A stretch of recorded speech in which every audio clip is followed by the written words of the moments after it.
সম্প্রতি টেলিভিশনের জনপ্রিয় দম্পতি নীল ভাট ও ঐশ্বরিয়া শর্মাকে ঘিরে সামাজিক যোগাযোগ মাধ্যমে ছড়িয়ে পড়া বিচ্ছেদের গুঞ্জনের প্রেক্ষিতে মুখ খুলেছেন অভিনেত্রী ঐশ্বরিয়া শর্মা।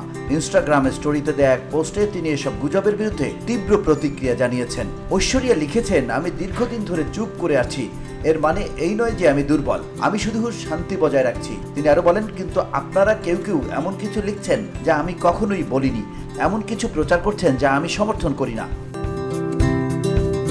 তিনি জোর দিয়ে জানান, এ বিষয়ে তিনি কোনো সাক্ষাৎকার দেননি বা কোনো বিবৃতি কিংবা রেকর্ডিং প্রকাশ করেননি। তার ভাষায়, আপনাদের কাছে যদি কোনো বাস্তব প্রমাণ, অডিও বা ভিডিও থাকে যাতে আমি এসব বলছি, তাহলে তা প্রকাশ করুন, না হলে আমার নামে খবর ছড়ানো বন্ধ করুন।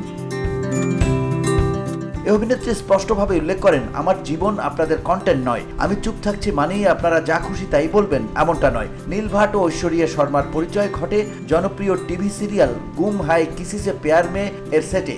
কাজ করতে গিয়েই তাদের মধ্যে সম্পর্ক গড়ে ওঠে এবং 2021 সালে তারা বিবাহ বন্ধনে আবদ্ধ হন। তাদের একসঙ্গে বিগ বস 17-তে দেখা গেছে, যা ভক্তদের মধ্যে বেশ আগ্রহ তৈরি করে।